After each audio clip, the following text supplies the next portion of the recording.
क्या artificial intelligence AI के result explain किए जा सकते हैं? ये डिबेट बहुत समय से चलती रही है, क्योंकि कई बार लगता है कि एआई जो है वो एक ब्लैक बॉक्स की तरह है। कैसे उसमें प्रोसेसिंग हुई, क्या रिजल्ट आए। पर अभी बहुत सारे टूल्स आ गए हैं, वो एआई के हो गए, चाहे जेन एआई के हो गए, और डिफरेंट सिनेरियोज के लिए वो टूल्स हैं।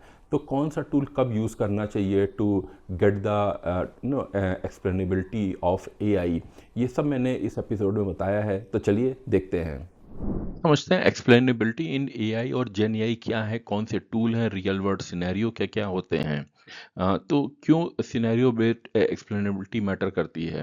क्योंकि डिफरेंट टूल जो आंसर करते हैं डिफरेंट वाई क्वेश्चंस, और कहीं आपने गलत टूल चूज किया है तो वो मतलब एक गलत आंसर आएगा। तो चाहे हम इंटरप्राइज का लें, किसी के लिए, तो ऐसा टूल चाहिए जो कि क्वेश्चन का मतलब कुछ एक्सप्लेनेशन पूछा है, वाई पूछा है, हाउ पूछा है, उस हिसाब से वो जवाब देना चाहिए। तो सबसे पहले हम टूल जो इसमें हम बात करेंगे वो लाइम है, which is explaining a single prediction जो करता है। जैसे कि लोन एप्लीकेशन कहीं रिजेक्ट हुई है तो एक्सप्लेन करता है कि why this specific decision was made, मतलब क्यों हुआ था। और मतलब ऐसा हो सकता है कि लोन डिसीजन क्यों एप्लीकेशन रिजेक्ट का रीज़न ये हो सकता हो क्रेडिट यूटिलाइजेशन ऐसा रहा है, या कुछ पहले हिस्ट्री रही है कि जहाँ पे पेमेंट नहीं हुआ है, या इनकम जो है कुछ थ्रेशोल्ड के नीचे, इस टाइप से। तो ये एक तरह से हेल्प करता है कि बैंक या जिसने भी लोन एप्लीकेशन रिजेक्ट किया है, with the help of line वो बता सकता है कि कस्टमर को जस्टिफाई कर सकता है कि ये रीज़न था, इस कारण आपकी एप्लीकेशन रिजेक्ट हुई। तो this is like handling the why part of it. फिर हम आते हैं शैप, जो को फेयर फीचर एट्रीब्यूशन जिसमें होता है। जैसे क्रेडिट स्कोरिंग कहीं की गई है, तो वो एक्सप्लेन करता है कि कौन से फैक्टर्स थे, कौन से फीचर्स थे जिसने लोकली और ग्लोबली कंट्रीब्यूट करके एक फाइनल सम निकाला। तो जैसे क्रेडिट स्कोरिंग हुई तो उसमें क्या क्या, मतलब आपका पेमेंट देखा गया, आपकी इनकम देखी गया, आपकी चेक बाउंस हुआ था कि नहीं, वो सब मिला के पूरा तो ग्लोबल और लोकल लेवल पे चेक करके देखा गया। और ये प्रेफर्ड किया जाता है फॉर ऑडिट और रेगुलेटरी व्यू के लिए, क्योंकि एक होलिस्टिक व्यू यहाँ पर शैप से मिलता है। इसके अलावा फिर हमारा रहता है पीडीपी, विच जो कि फीचर इम्पैक्ट ट्रेंड के लिए। जैसे कहीं हम एग्जांपल लें इंश्योरेंस प्रीमियम प्राइसिंग की, तो ये वो एक तरह से बताएगा हाउ मतलब प्रीमियम चेंज होता है एज के साथ कहीं है, तो क्यों चेंज, किस एज पे कितना प्रीमियम होगा, और ये मतलब यूज़ किया जाता है प्रोडक्ट में एक्चुरियल टीम्स के द्वारा। तो ये पीडीपी फिर हमारा एक तीसरा टूल होता है। इसके अलावा फिर आइस होता है, which is personalize feature impact. और जैसे इंडिविजुअल हेल्थ रिस्क प्रिडिक्शन का ही करना है तो एक्सप्लेन करता है पर्सनलाइज फीचर रिस्पॉन्स कर्व। तो मतलब वो एक तरह से अवॉइड करता है मिसलीडिंग ग्लोबल एवरेजेस के हिसाब से, पर आपका जो पर्सनलाइज उससे वहाँ पर कैसे उन फीचर्स के कारण आपका हेल्थ का रिस्क क्या है वो बताएगा। और फिर इंटीग्रेटेड ग्रेडियंट, मतलब कुछ जिसमें कौन कौन से फीचर ने अब यहाँ पे एक तरह से जैसा नाम भी बोल रहा है, इंटीग्रेट करके कुछ और भी चीज़ें की गई हैं, जैसे फ्रॉड डिटेक्शन फ्रॉम टेक्स्ट।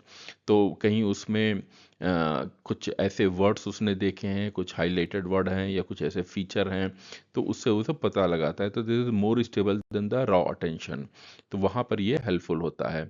फिर अटेंशन विजुअलाइजेशन होता है, मतलब जैसे कहीं हम सिनेरियो एक लें, कोई लीगल डॉक्यूमेंट का समराइजेशन करने का है, तो शो करता है कि किस सेक्शन पे मॉडल ने ज़्यादा फोकस किया था।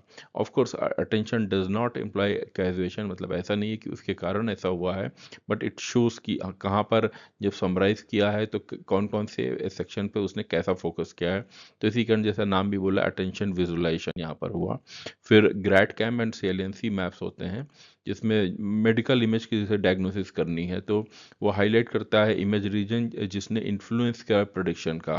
तो मतलब क्योंकि एक जैसे भी हम देखते हैं कि इमेज आती है मेडिकल स्कैनिंग के थ्रू, डायग्नोसिस के थ्रू, तो उसमें उस बेसिस पे कहीं कुछ वो बता रहा है एआई, तो उसने कौन से उस इमेज में रीजन चेक किए थे जिनके कारण उसने बताया कि ये रीज़न था, इस कारण ऐसा किया।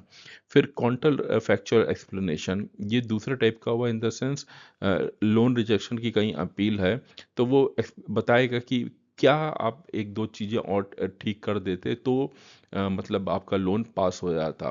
तो तो मतलब एक तरह से मैं नो कि कहीं आपके क्योंकि चेक बाउंस हुआ था प्लस ये हुआ था, इस कारण ये कहीं आप उनको ठीक कर लेंगे, या आपका जो करंट सैलरी है वो थ्रेशोल्ड के नीचे कहीं उसके ऊपर होता तो लोन आपका रिजेक्ट नहीं होता। तो मतलब this is like actionable and regulator preferred, क्योंकि रेगुलेटर को भी समझ में आता है कि अच्छा इस कारण से ये रिजेक्ट हुआ था, मतलब not blindly but this is the thing. इसके बाद हमारा आता है चेन ऑफ थॉट रीजनिंग, मतलब जैसे प्रोक्योरमेंट डिसीजन सपोर्ट के लिए वो स्टेप बाय स्टेप रीजनिंग करता है और सपोर्ट करता है ह्यूमन एआई कोलैबोरेशन। तो इस कारण वो फिर काफ़ी एक अच्छा स्टेप यहाँ पर ये लेता है चेन ऑफ थॉट रीजनिंग। फिर कॉन्सेप्ट बॉटलनेक मॉडलिंग, मतलब मेडिकल डायग्नोसिस में एक्सप्लेन करता है डिसीजन यूजिंग ह्यूमन कॉन्सेप्ट, और वो अलाइन करता है विद द एक्सपर्ट रीजनिंग।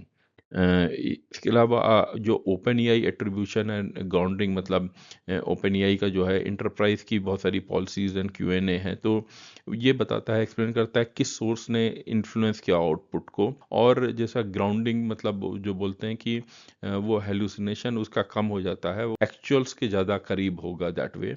और साथ में वो सोर्स भी बता रहा है जिसने उसके आउटपुट को इन्फ्लुएंस किया, तो आप उससे भी देख सकते हैं कि अच्छा यहाँ से ये इस कारण इसने ऐसे बताया है, मतलब not generally it has made up some answer. इसके अलावा फिर retrieval trace in RAG system होता है, जिसमें एक तरह हम सोच सकते हैं जो कहीं सिनेरियो रेगुलेटरी चैटबॉट है, एक्सप्लेन करता है कौन से डॉक्यूमेंट रिट्रीव किए गए थे और रिन्यूअल करता है ऑडिट ट्रेल यहाँ पर। और फिर model cards and fact sheet जो होती हैं सिनेरियो, मतलब जैसे कहीं हुआ डिप्लॉइंग एलएलएम इन रेगुलेटेड इन्वायरमेंट, तो डॉक्यूमेंट जो इंटेंडेड यूज़ और लिमिटेशन और इस तरह से गवर्नेंस को सपोर्ट करने के लिए हम बोलेंगे ये चीज़ यूज़ होती है। मैकेनिकल इंटरप्रेटेबिलिटी, मतलब वो debugging unsafe LLM behaviour analyse करता है न्यूरॉन एक्टिवेशन पैटर्न, और ये एक तरह से प्राइमरी रिसर्च ग्रेड है अभी, क्योंकि जैसे न्यूरॉन्स होते हैं उनकी लेयर्स होती हैं, तो उसमें किसने कैसा इम्पैक्ट किया उसको कहीं डीप में समझना है, तो मैकेनिक इंटरप्रेटेबिलिटी वहाँ पे हेल्पफुल होती है।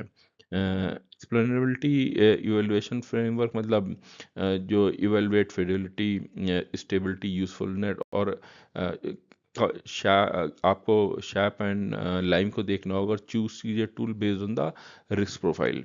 लिमिट जो एक्सप्लेनेबिलिटी की वो यही है कि it does not guarantee correctness, आपको एक थोड़ा आइडिया देता है, and does not prove cause and effect, मतलब कैजुअलिटी का एक्सप्लेन करता है मॉडल ने कैसा बिहेव किया। रियलिटी वो शायद नहीं होगी पर मॉडल ने कैसा बिहेव किया, तो उसको आपको एक अंदाजा यहाँ पे मिल जाता है। तो अब हम आते हैं जेन एआई पे, क्योंकि जेन एआई की एक्सप्लेनेबिलिटी वो एक डिफरेंट क्लास है, मतलब फ्री फॉर्म आउटपुट होता है, मल्टी स्टेप रीजनिंग होती है, रिट्रीवल पर जनरेशन पाइपलाइन यहाँ पे रहती है।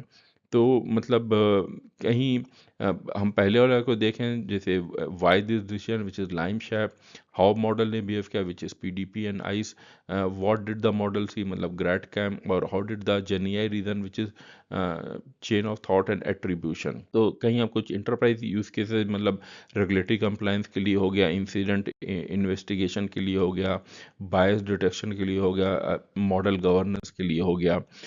एक्सप्लेनेबिलिटी जो है वो एज ए कंट्रोल लेयर होती है, मतलब इट्स स्किल्ड विजुअलाइजेशन नहीं है बट वो ओवरऑल गवर्नेंस में हेल्प करती है, और क्योंकि चीज़ें एक्सप्लेन कहीं ठीक से की जा सकती हैं तो ट्रस्ट और सेफ्टी भी आती है वहाँ पर। और कॉमन मिस्टेक जो है वो अवॉइड करनी चाहिए, कि मतलब ट्रीटिंग अटेंशन एज ए कि उसका इस अटेंशन के कारण ऐसा होता है, कॉज एंड इफेक्ट वो नहीं होना चाहिए। इग्नोर करना चाहिए बिजनेस कॉन्टेक्स्ट को, और एक्सप्लेनेशन का एक आपको वो एक आइडिया दे रहा है but don't over trust it, that is the thing is important here. Best practice में ये रहेगा कि आप मैच कीजिए टूल को अपने डिसीजन रिस्क को, रिस्क के साथ लॉक कीजिए एक्सप्लेनेशन को, और कंबाइन कीजिए टेक्निकल एंड ह्यूमन एक्सप्लेनेशन।